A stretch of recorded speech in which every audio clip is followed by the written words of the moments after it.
Friday morning. You know what that means. It's time for another episode of the Alabama Slam podcast. I'm your host, Corey Hanna. What's going on, guys? It's Patrick Akers. And Stephen Eford is not, or is a big fan of unprotected headshots.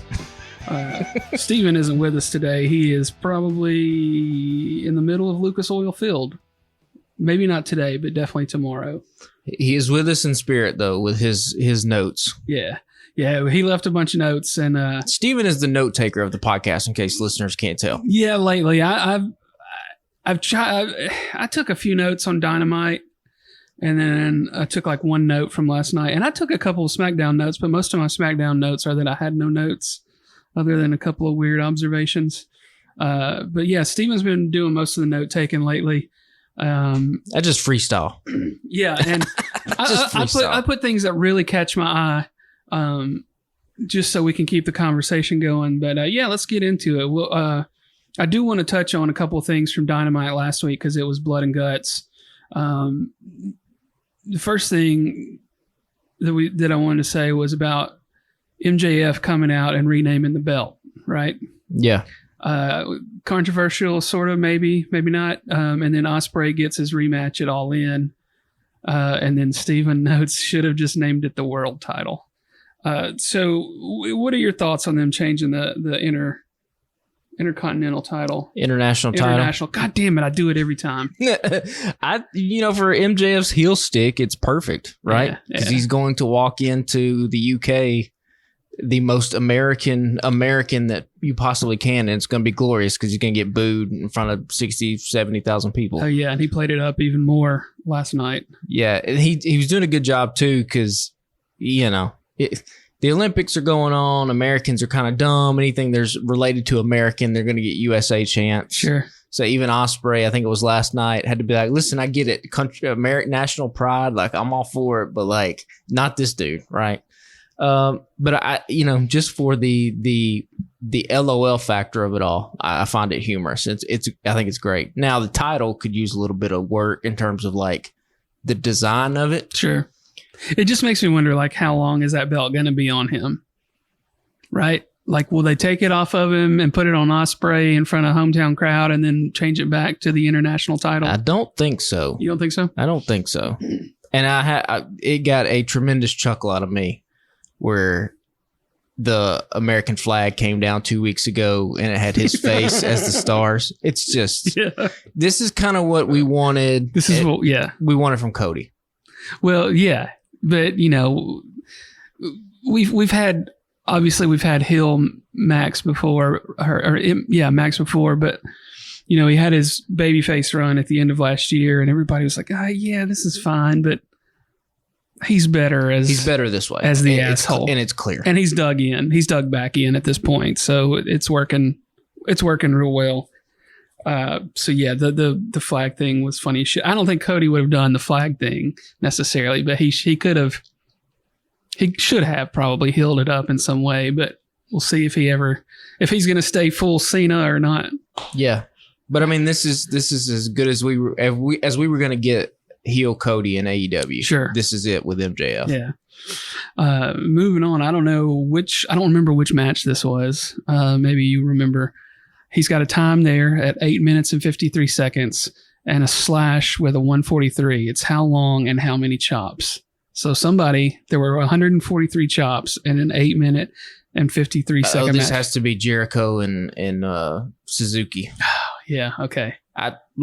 I've stated on this podcast multiple times, Jericho's a skip for me. I didn't watch this match. Yeah, I don't remember watching it. Yeah. It's him and Nia Jax, immediate fast forward, which is going to make it hard for me for SummerSlam because there's basically, I'm going to have to watch it live, which means I'll have to watch her. Yeah. But Jericho, it's not working for me. I don't care anything about it. And yes, the only reason I know this is because I saw people bitching about it online. Listen, I know Jericho is a legend. I know that he led his credibility to AEW in their early days. Yeah, they needed it. But at some point, you were going to have to sit down and have a conversation. Does this show benefit from still having Chris Jericho featured in a prominent spot? And that's going to be a hard talk that Tony Khan needs to have sooner rather than later. Maybe that's what him and Shane McMahon were talking about in the airport. I had Shane on here. Let's go ahead and jump into it. Like, what a wild just timeline, bro. Yeah. First of all, it's not a leaked photo. Both of you were looking at the camera. Well, and the thing is they're like, we don't know who did it. Y'all know that at least one person walked in that room, and there probably weren't that many people, so you could narrow it down, and you remember somebody having their phone up. Yeah. Like, it ain't that hard. What do you mean? Quit acting like we don't know what we're doing. Yeah. What, did a ghost take it? Did a ghost hold up a cell? Both of you are looking at the camera. I would buy that if both of them were looking at each other. Sure. And somebody snuck a photo. Sure. But dog, you're looking at the camera. So unless Casper is just holding the cell phone, you know who it is. Yeah. Somebody caught your attention because you looked at him. Also, I don't know if you agree with this. This is going to end like a car crash. There's no good way. The ideas that Shane McMahon has mixed with the ideas that Tony Khan has, there's no way this ends well. But I'll be damned if I'm not interested in seeing it. Well, some of the comments I've been seeing online are like, okay, cool, but how long does the fun last? Is it more than just the initial pop of that first night? Does it last for more than a week or two? And then is it like whatever? This is where Shane McMahon goes, maybe I should win the title just for a little bit, just for like a week or two. Like this is where it's headed. I mean, they don't have a Money in the Bank situation, so he couldn't lose it like 5 minutes later. Like Drew did it. But we know Shane has bad ideas because Randy has talked about the Royal Rumble match, from a couple years ago, where there was like the confusion because Shane wanted to come in and change a bunch of stuff last minute. Yeah. And then like his music hit and he goes out and tears everything. Like the dude doesn't have good ideas. I did see a tweet that was like, look, he did beat the shit out of him or scripted that thing for Riddle to get the shit beat out of him. And then he wanted to beat the shit out of Brock Lesnar or something. I was like, that's 2 for 2 right there. So, but I mean, he also is the guy responsible for WWE Underground or whatever they called it. Yeah. And listen, if this was 25 years ago, okay, yeah, maybe. He's a 50-something-year-old man. Yeah. But I mean, Shane, like, he kind of could see, at least in the early 2000s, it was reported that he was one of the ones that really wanted to beef up the website, WWE.com. It's been reported that he tried to convince his dad to buy the UFC, and Vince didn't do it, and now we see what the UFC has become. Yeah. So, like, 25 years ago, the dude had good ideas, but, like, at some point, people, you get old. 25 years ago, Jericho had good ideas. Yeah. Things change. Just ride out to pasture. Now, all that being said, am I going to, perk up when fucking his music hits and he comes out doing a little dance in AEW? Like, yeah. But we do have a pay-per-view coming up in a few weeks. I mean, so we'll see what happens. I'm fixing to go ahead and buy that one before I fuck around and forget. Oh, yeah. And, like, overspend my budget like I did 2 months ago. I'm gonna pull the trigger on that one real soon. Yeah, that was interesting, man. That popped off yesterday. Like, I've been trying to spend less time on my phone, and like a couple hours went by. I was like, well, let me check in on what's happening in the world. So I pick up my phone, and I start seeing all these tweets about McMahon, and I was like, when did this happen? And so I scrolled back until the last thing that I had read on Twitter, and it was literally like 3 minutes after I put my phone down. That photo pops up. It's like, oh, okay, cool. And listen, it's smart. It's a smart play. Not WrestleMania. SummerSlam's happening this week. Why not leak something? Still headlines for a couple hours. I mean, it's a classic PR move. But yeah, the photo itself is hilarious. Yeah, that's pretty smart. I hadn't thought about that because they changed the time. I don't know if you noticed, they changed the time for Collision on Saturday. They're running it at like 4:00 Central. Oh, and SummerSlam don't run until like 6. Which nobody's going to watch Collision anyway. No. At 4:00. They might record it. They've all been taped anyway, right? Yeah. So. And there's not much happening on that card anyway, I don't think. Yeah. Still. So, yeah, unless you've got other things to discuss on McMahon, we can move on. No. No. So, Steven put this in here. It's a quote from Max Caster. He says, "You want to mess with the best wrestler alive?" And then in parentheses, if everyone in that hallway except Prince Nana left, he'd still be the second best. Look, I read this and I was like, okay, do we really need to spend time on this? And like, it's just a I'm sure Max doesn't think he's the best wrestler alive. No. It's just a thing that wrestlers do. It's a troll. He's a troll. Yeah. That's all it is. Just because he won the MVP of the match or whatever at Blood and Guts doesn't mean that he's got any more juice than he had in the week before. Yeah. I did think the promo with them was a little weird, though. All the baby, like... It's about to fight each other. Like, yeah, so in dissension, it's like, okay, but they're all... And I mean, at least to their credit, they remember that, like, Swerve used to be a piece of shit. Yeah. And, like, you fucked all these guys over, and now they have to team with him. But, sure. You know, could you have done without that backstage promo? Yeah, because it's not really setting anything up. Swerve and Darby are not going to go at it again. Swerve is not going to do anything with the Acclaimed. Unless it is just solidified that, like, Mark Briscoe is, like, the AEW coach.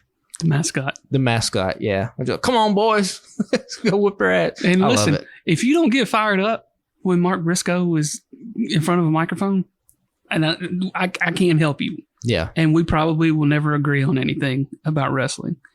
Because he is the shit that I love about pro wrestling. He is a throwback. That's how guys used to cut promos, where they were just on cocaine and somebody just shoved a microphone in their face and they said a bunch of stuff and you're like, I don't know what he said, but I'm kind of fired up about it. I mean, that's the Ultimate Warrior to a T, right? Yeah. So it's funny coming from Briscoe with that accent, and listen, it works. Sometimes wrestling's simple. And you can see Kyle O'Reilly kind of start to crack every once in a while. Oh yeah. And then in the match last night, Briscoe got pinned, so Kyle O'Reilly comes from the back, and then Orange is like there to try to help him like get out of the ring or whatever. And you could see both of them just laughing and trying not to laugh as they were trying to help Briscoe out of the ring. There's no telling what that man said to him. Oh yeah. But they were both just grinning ear to ear, and I'm like, yeah, y'all supposed to be helping this man, and obviously he said something that cracked y'all up. I wish I knew what it was. But yeah, let's move on.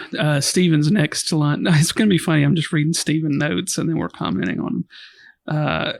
The Elite versus Team AEW is not impactful if you have Tony in multiple interviews talking about how the Elite made AEW, not Cody. What the fuck does he mean by that? Probably the fact they lost, which I did find kind of baffling. It was weird, yeah. The bad guys lose, even though they are they're the cohesive unit. Yeah. I did think that was a weird way to end it. Yeah. Now the match itself, listen, the thing that everybody is talking about or was talking about 2 weeks ago, the unprotected head chair shot to the head. Maybe it was a gimmick chair. Maybe it wasn't a gimmick chair. Who knows? I've always been on this podcast, the guy that's like, you got to let the wrestlers do what the wrestlers want to, let them play in their own little playground. I'm not against unprotected chair shots in and of themselves. If it's used in a better story, I think it could be more impactful.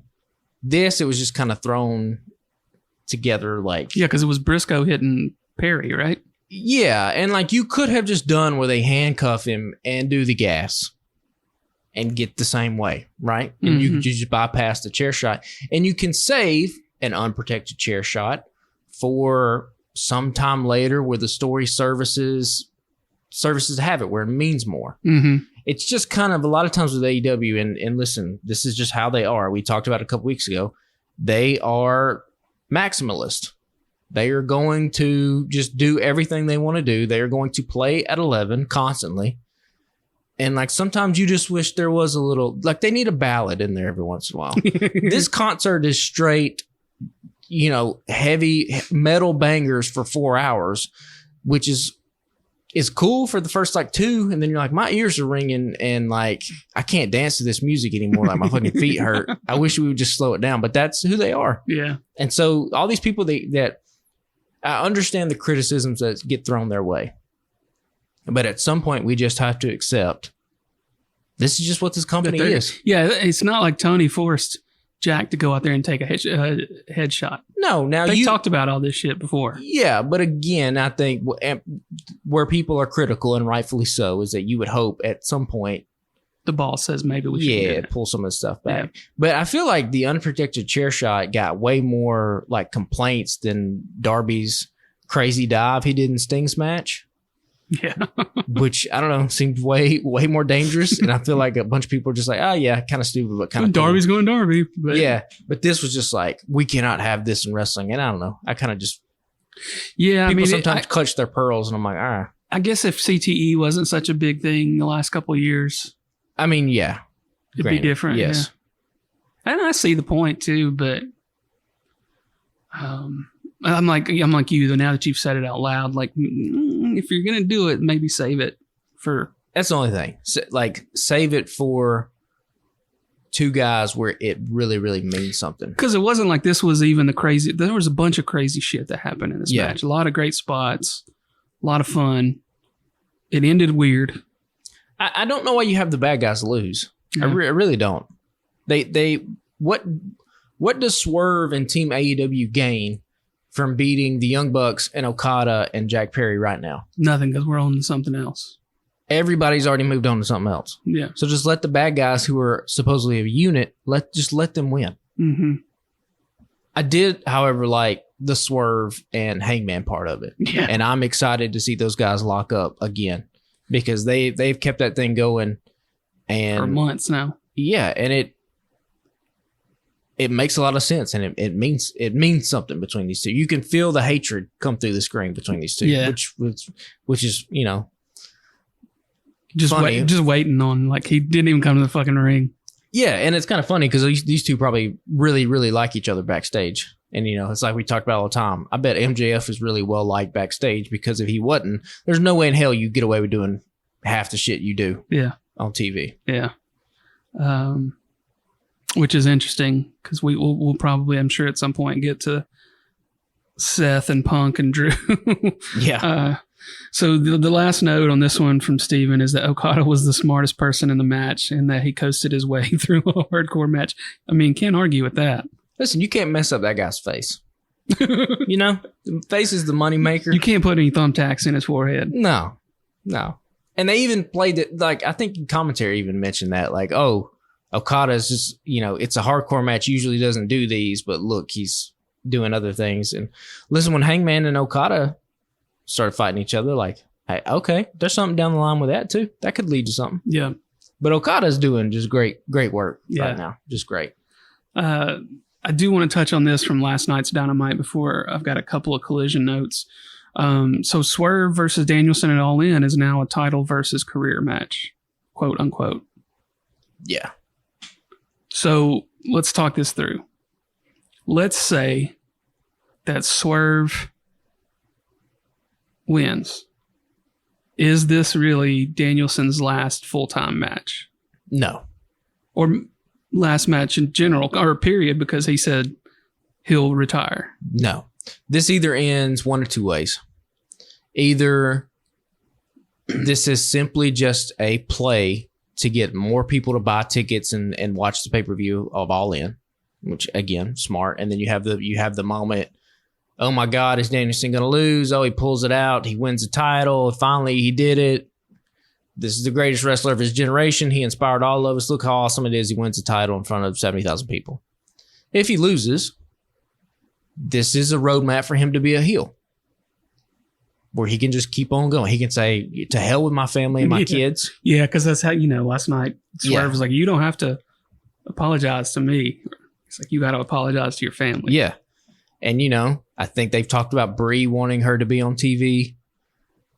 If you really want to make Danielson a heel, what if she comes out for his retirement ceremony and he looks her in the face and says, I don't give a damn about you. I've got one goal. And she's crying. You know, there are a million ways you could go with this, right? Sure. But I think it's just sometimes the simplest answer is the one you should do. And you should just give Bryan Danielson his moment at Wembley and let him win the title, I think. And it's a simple call. And then if you wanted him to lose it in a week at All Out to somebody else, cool. If you want him to hold it for a little bit to like Wrestle Dreams in his position, you can do any kind of other things you want to do with it. Yeah. Yeah, I thought that was interesting. I didn't make any other notes from last night. There were a couple things that were fun.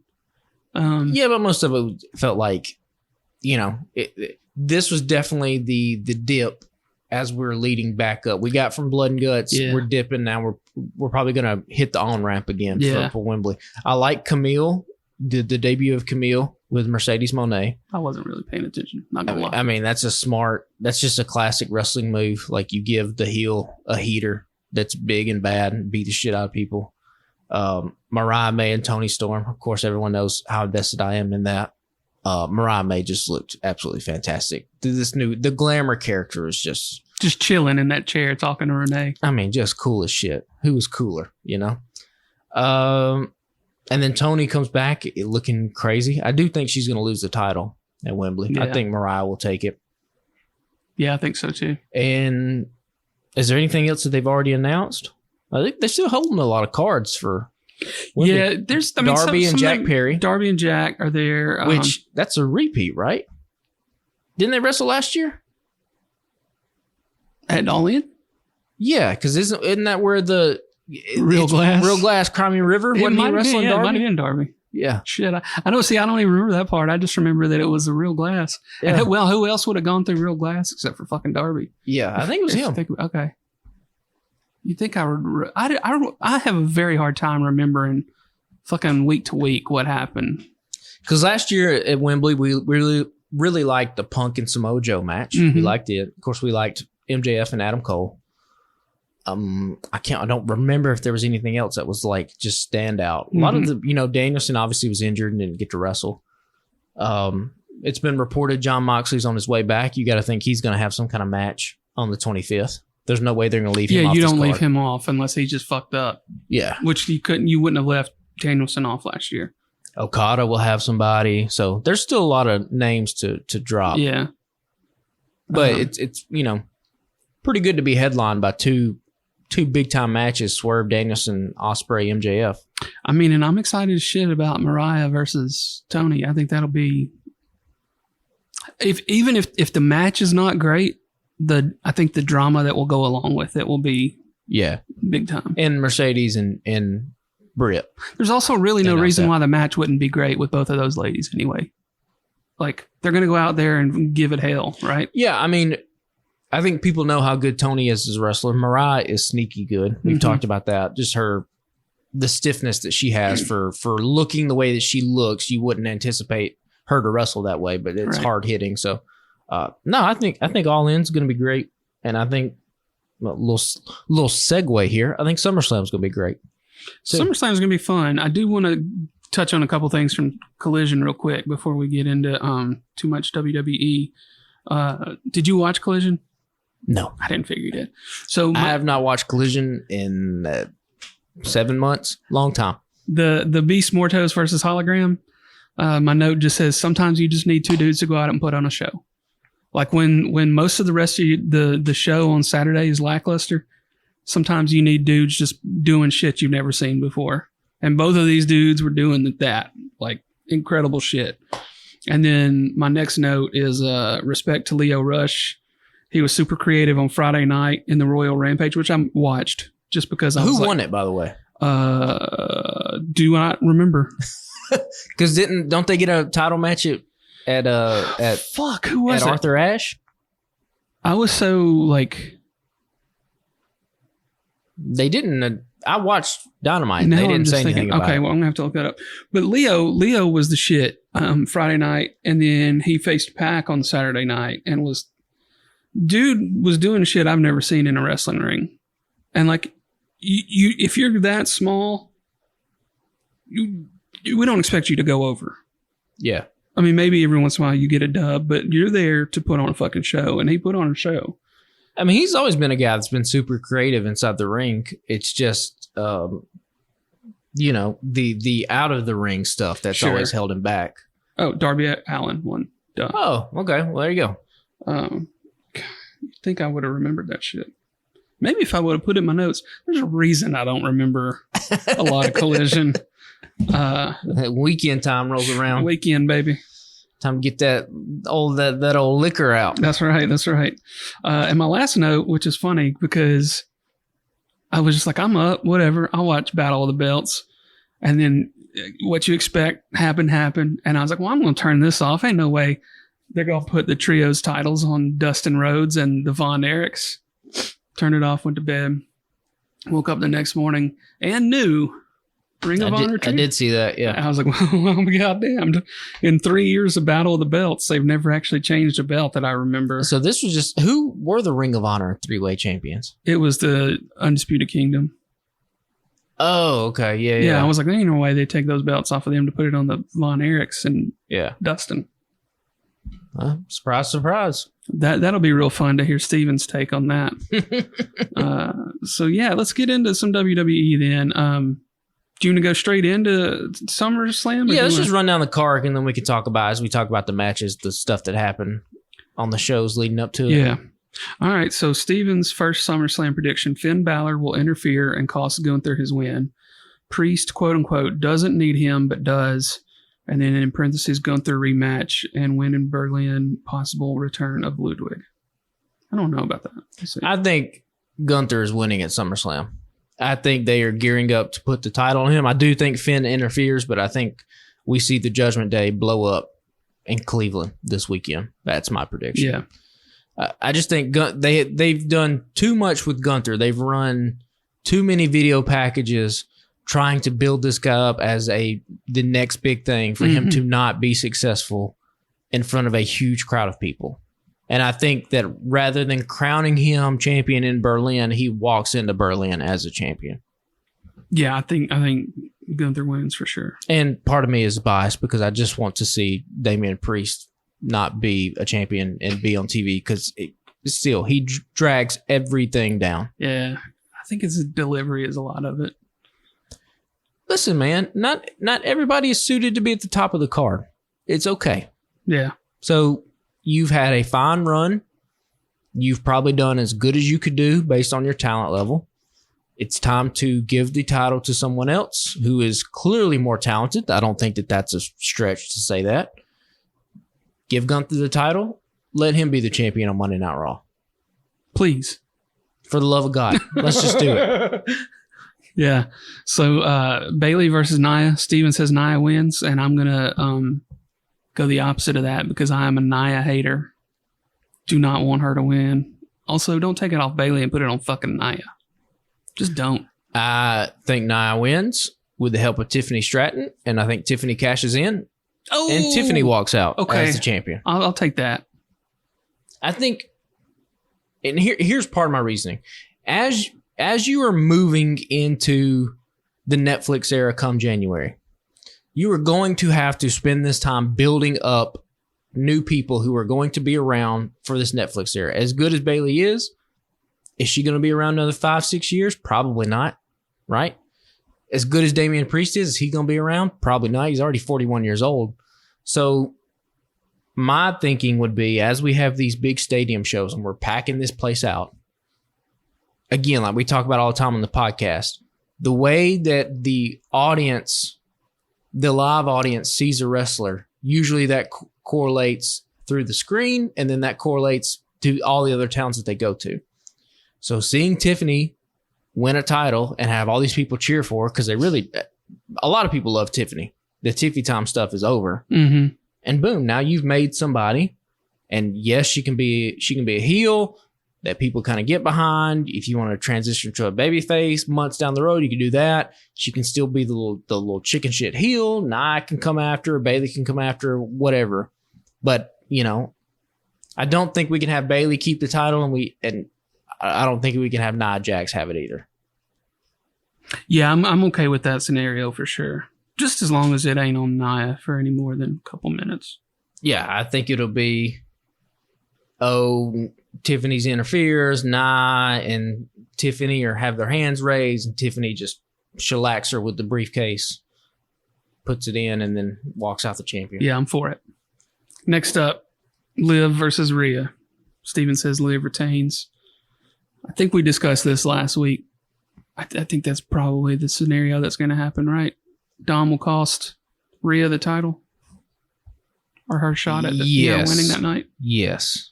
It's going to be curious to see what the order of these matches are, because like if Liv and Rhea, if they're earlier than Gunther and Damian, then you can save the big Judgment Day blow up for when Damian happens. Like you can plant a seed in this match, but if it's swapped, you really can't do that. Like you can't have Finn screw over Damian earlier in the show and then have Rhea come out and just have everything be like normal. You know what I mean? Mm-hmm. Like you have to kind of build up, and I think it's better to build up to Damian losing the title than to have Rhea being cost the title, if that makes any sense. Yeah, sure. Man. Like I think Rhea loses it just because Dominic is inept. Not because he screws her over. Yeah. Now, I could be wrong about that, but I think the pairing is Finn and Liv, not Dominic and Liv. Yeah.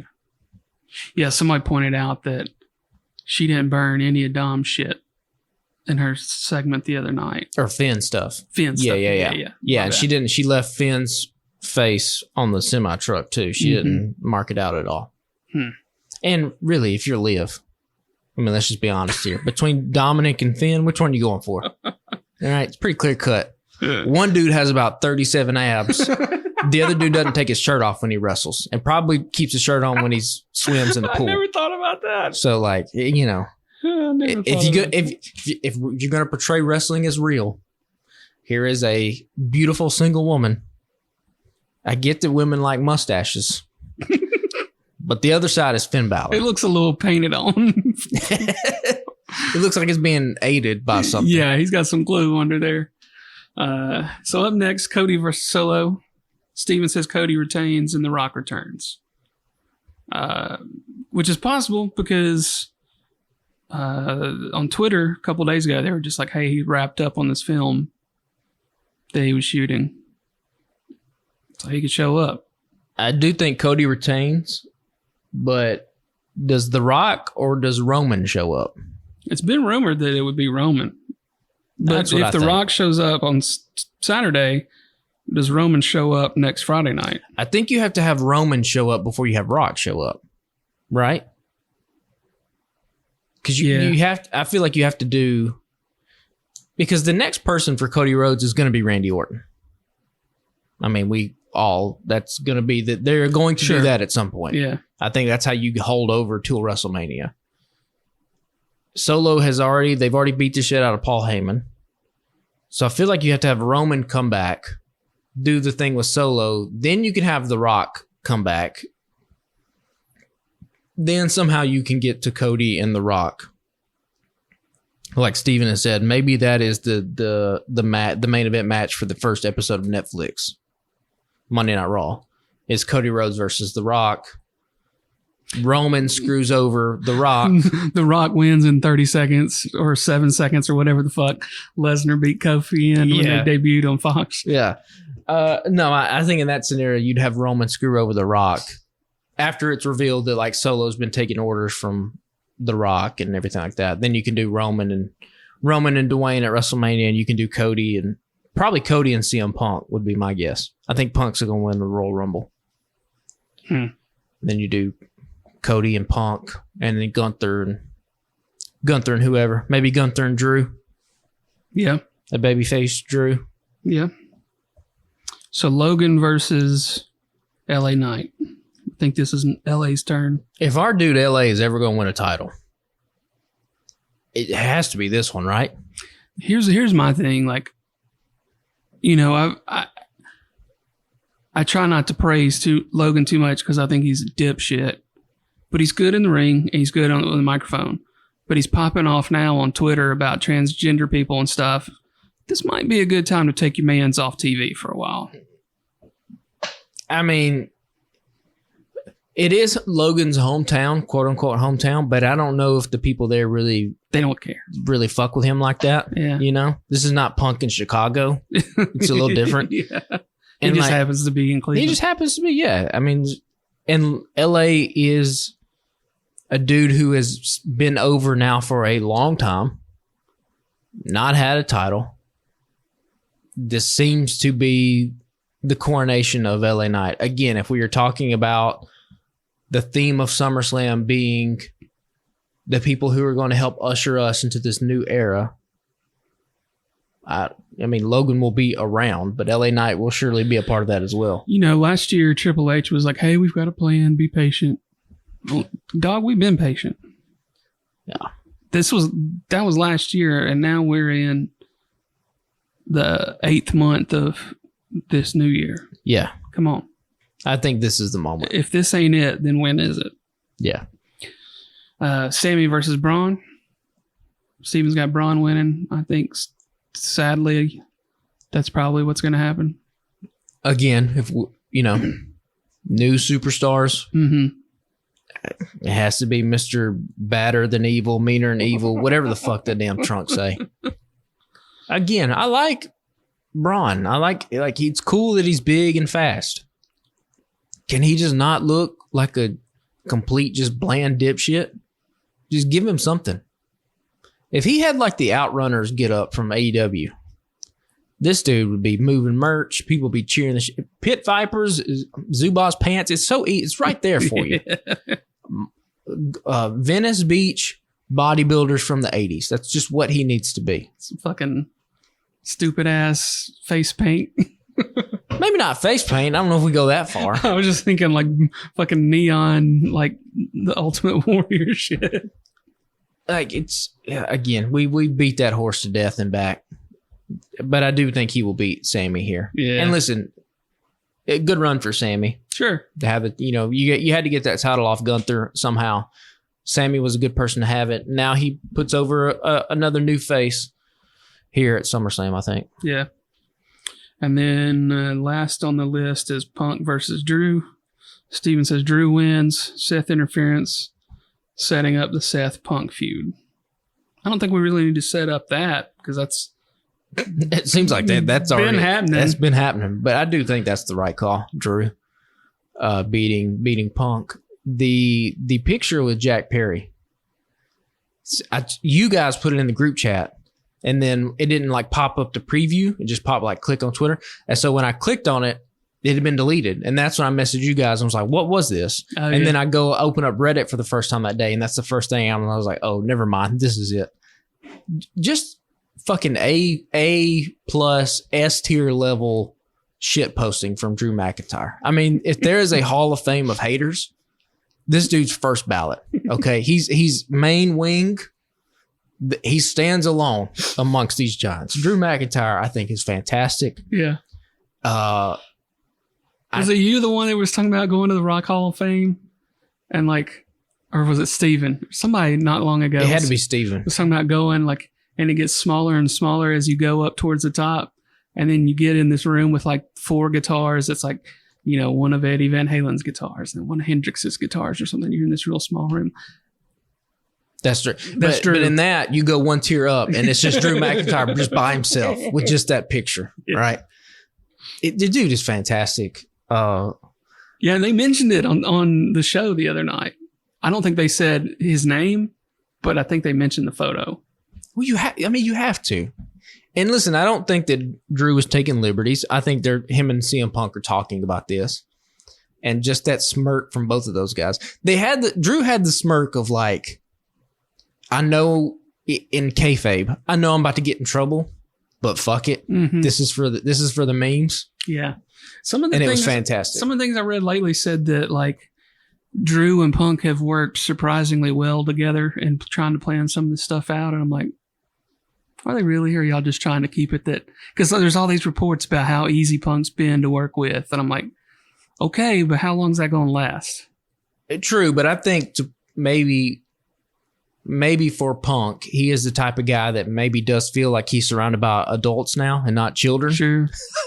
I mean, it's going to be hard to beef with a dude like Drew McIntyre, right? Who towers over you and has 50 pounds of muscle on you. I mean, they do have a much more structured backstage. Right. He's a little bit like, Punk's a little bit like Kyrie Irving in basketball, if you follow basketball. Kyrie is a dude who on the Nets tweeted a bunch of crazy, stupid shit and then gets to Dallas. It's like, oh, he's playing beside Luka Doncic. He's actually kind of a pretty good teammate. Kind of settles down. I think that's what Punk is. When he's surrounded in this kind of group. Now, are they going hanging out with each other and eating dinner? No, I don't think that's happening. But I do think they are able to work together for the common good. Yeah. And I mean, you can make an argument.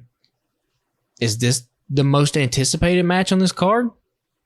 I mean, I think so, and I think it's probably not even close.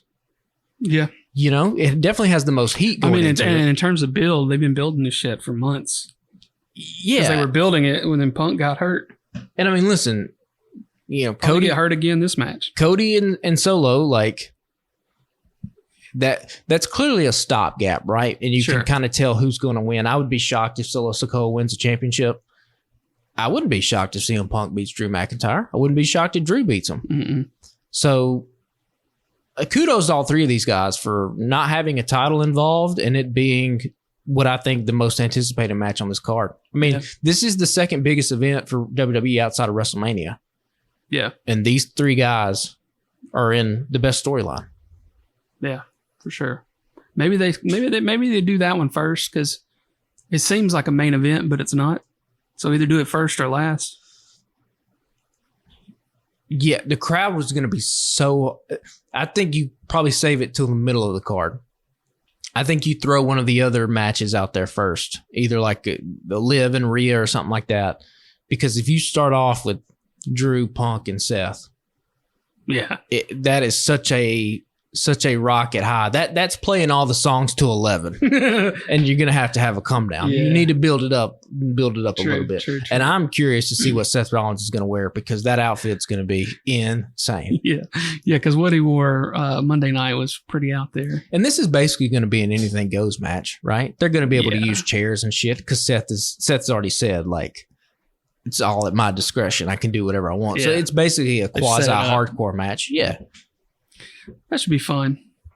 But I've got a couple of notes for SmackDown, and they're mostly, I mean, they are non-wrestling notes.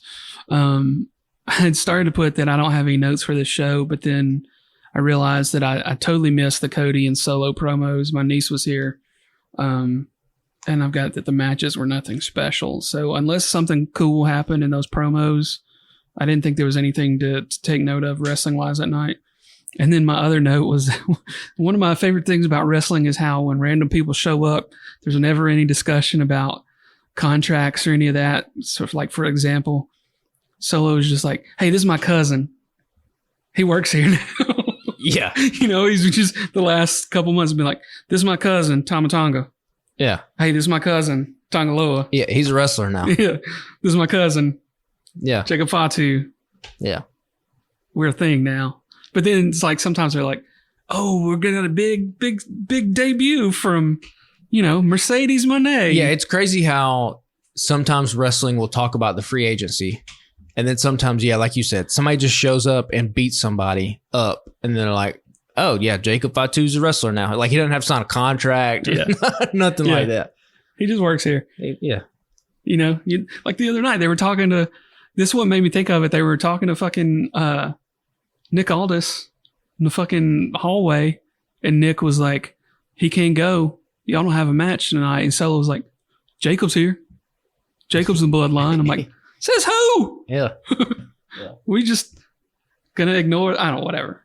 I feel like that's a picky thing that Steven would point out about AEW. That's a Steven note. So I got to nitpick a little bit here. He has to be here somehow. He's got a channel through one of us. So I hope you're listening, Steven. I'm going to nitpick on them a little bit. But it happens in AEW shit too. So. Oh, I mean, yeah, listen, you go to WWE for the stories, you go to AEW for the matches. Yeah. So his first note in Raw says CM Punk's behavior of stepping aside to avoid conflict is how I imagine it happened in AEW as well, with devil emoji. He doesn't seem like the type of guy to step away from conflict. He said the other night, he's like, I never back down from conflict. You know, he's like, I'd say what's on my mind or whatever. Yeah, which, you know, is cool when you're 25. When you're 42, I don't know, just kind of seems like you should have better interpersonal communication skills. Yeah. But, you know, like what did old Moxley say? Fragile mind, fragile ego, fragile body. I mean, that fucking promo's spot on the money. Mm-hmm. So, I mean, Punk has been a model citizen in WWE now. I think he will continue to be, but like, would you be surprised if there's some kind of dirt sheet that comes out and is like, oh, he had a huge tantrum backstage and him and Triple H jawed with each other? Like, nah, it wouldn't surprise you. No. I'm not intentionally skipping your notes here, Steven, but some of this stuff we already kind of discussed. He says an Alpha Academy match didn't do the Creeds any favors. And then Gable and Creeds are going to lose their first 2 feuds. Still wish that they had someone or had fed someone other than the Creeds to them first. Yeah. Like we talked about with AEW and the bad guys losing the blood and guts match. It's just, that's usually not how it goes. Usually when you debut a faction, they win. Now, I guess part of the irony here is that there's 2 debuting factions with the Wyatts and Creed. So like somebody has to lose, but like you could have just written it where they go up against other people. Like Karrion Kross is feuding with the New Day right now, right? Could the Wyatts have just done that? Could they have just stepped in for the New Day or stepped in for Karrion Kross and his fucking emo metal band? Yeah, that's what he says. Whatever the hell. Steven says, what's the payoff for Woods versus Kross? He's like, who joins New Day to fight them? What is accomplished by Woods in direction? Mind you, I'd love to see a serious evil Woods. I don't know that serious. I don't think you can pull that Xavier off. Works. Yeah, I don't think you pull that off. But like, you could have just had the Wyatts go after Xavier. Yeah. And, you know, or they could have attempted to recruit him, much like Karrion's doing, by saying, hey, you know, your brothers are gone. Come with us. You're alone. Blah, blah, whatever the fuck. It's fucking wrestling. You write this shit and make it up. That being said, the Wyatts did look pretty fucking cool when they took off the mask. Yeah. He's got the note in here about the house lights coming up. Yeah. I mean, that was the first time you're like, okay, I'm down. Now, always, as with anything spooky, supernatural, whatever, you got to figure out ways to get it in the ring. Like, and make it work. Like they got to wrestle matches. They can't just do this for forever. Yeah. So, but outside of a few, not really misses, but maybe not full home runs, they hit some singles with some of those VHS tapes. I think the Wyatt thing has been pretty spot on. They've done about as good a job as you could ask for. Yeah. It's time for it to be in the ring at this point. You know, they've done enough of the spooky shit. Yeah. I do hate that the Creeds have to be the first victim, like Steven says, but also they're heels now, so fuck it. And the sad part is that, like, you kind of need this match between these 2 factions to not really be that competitive. Right. The Wyatts kind of need to just run through them. Right. Yeah. Which is not a good look for the Creeds because we kind of expect so much out of them. Well, yeah. But maybe this gets them their image change they need. If this is a legit shoot fight, sure, I would go with the Creeds because they're fucking All-Americans wrestlers, you know? Yeah. But one of the dudes was in GCW last weekend. Oh, yeah. I don't remember which one. Julius, Brutus, I think it was. Yeah. Might have been. Yeah. I was thinking it was Brutus for some reason. Brutus is the beefier guy, right? Yeah. Yeah. So, it was Julius. It was the more handsome fellow of the 2 Okay. of them. You got anything else? I don't think so. We did that in record time, didn't we? Yeah. Without Steven. We're not here. arguing with Steven. We're not yelling at Steven. Can we just yell at him real quick, just in spirit? Steven, goddammit. He's in enemy territory right now because we're both Titans fans. So maybe he'll. Well, he's not a Titans fan. He's a Panthers fan. He could sneak in and steal some guitars from Jim Irsay. Yeah, I was gonna say like pull a piece of grass up from the turf at Lucas Oil and just like curse it. Yeah, put it back. Put a goddamn curse on it. Yeah, I wouldn't be mad at it. Saturday night. It's bad timing, man, because I want to go Jameson Shook versus Braden Toon at Cross-Eyed Owl Indicator.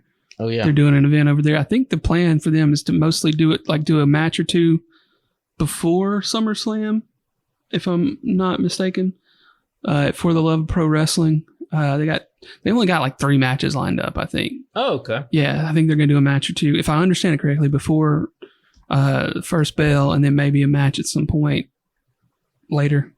It's like an event / viewing is the way I interpret it. Oh, that's nice. Yeah, and then coming up in September, there'll be another big event from them in Athens, which will be a lot of fun.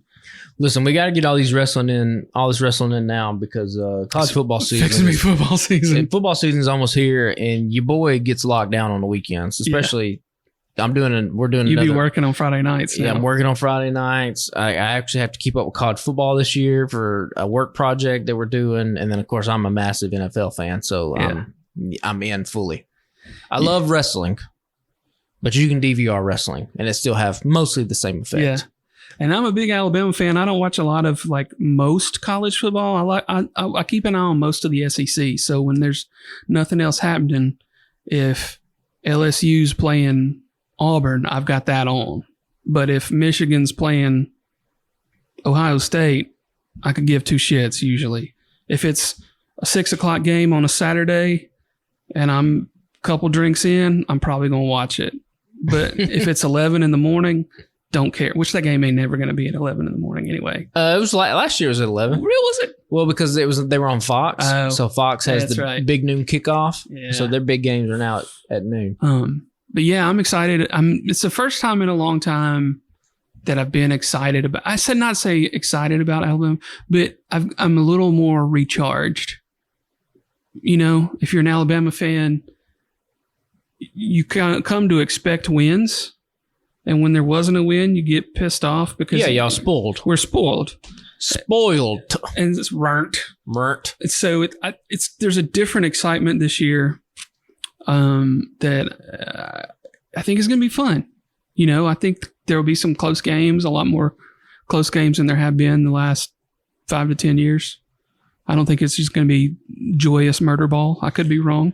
You want my prediction? Yeah, y'all going to win the national championship.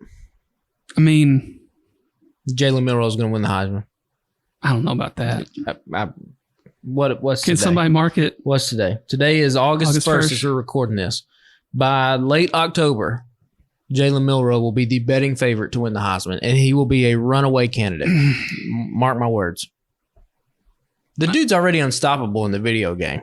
People are talking about him in the video game like he's fucking... If for Madden players, remember that year with Michael Vick where he had like a damn not 100 speed.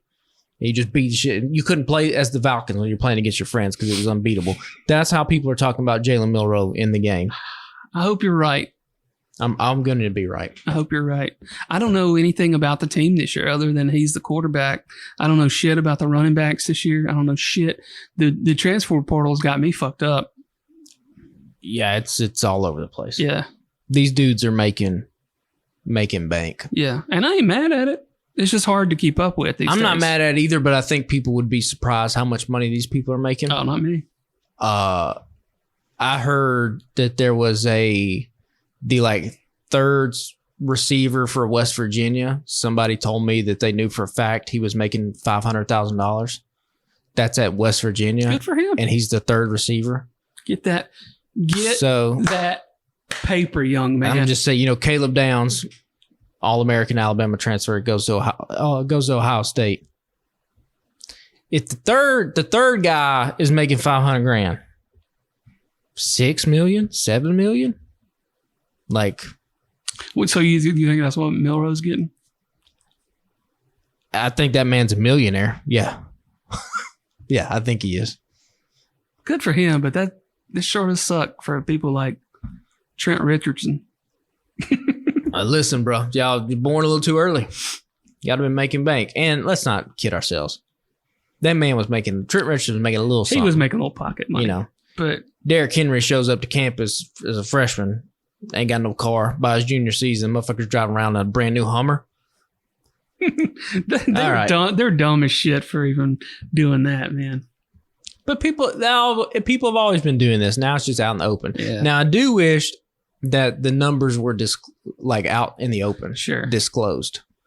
But maybe we'll get to that at some point. But for right now, it's all shadow money from collectives. Yeah, I know it's like name and image license. So you get some money for you being in the game. You get jersey profits and whatnot, and then you probably just get handed a couple $1,000 at a dinner that you're not supposed to be getting. But who's going to come after you at this point? Can't prove it.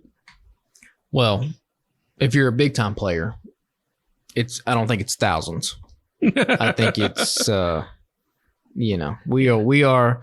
Some of these guys are doing all right. Was it walking around that year, just a few years ago?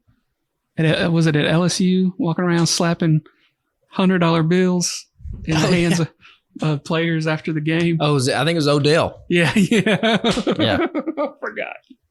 That checks out now that you said that out loud. Yeah. But yeah, man, I'm excited about football season. I'm trying not to get too hyped about the Titans. We can talk about this shit now that Steven's not here. We got a few minutes to kill. Yeah. I'm trying not to get too hyped about the Titans. And I need to listen to your podcast. I saw that you and Carl put one out. Well, today, I don't know if you saw this because you're probably getting ready. DeAndre Hopkins has a knee strain and he's going to be out 4 to 6 weeks. So we're off to a good start. Let's go. Tighten up.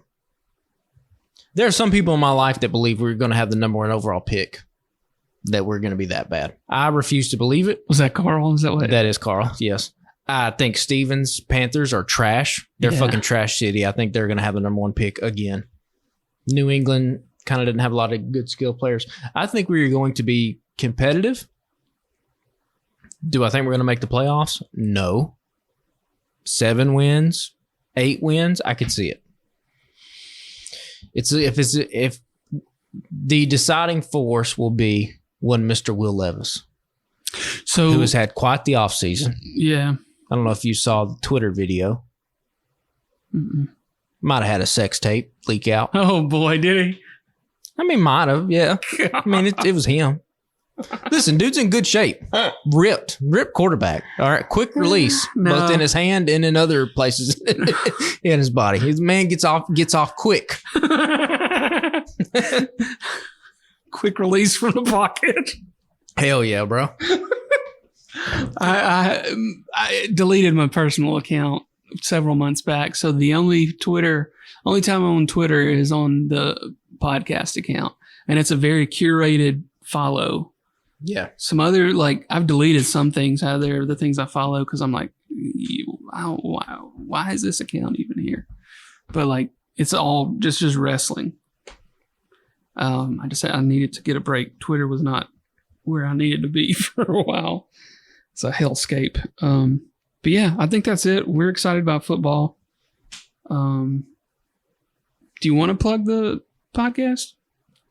Oh, you can. If you enjoy me on this podcast, we have launched one through station I work at. It's called Take After Take. It's strictly sports and it's clean, so there's no cussing. Like this podcast. Yeah. So you can check that out wherever you get podcasts, and yeah, follow us. We got some cool things in the works over there. Yeah, and then follow us on Instagram, Twitter, and Threads at Alabama Slam Pod, and follow the Alabama Take on all social media. And you can go to thealabamatake.com. We've got a network of fellow podcasters, book podcasts, 2 different sports podcasts, TV podcasts, music podcasts, Star Wars podcasts.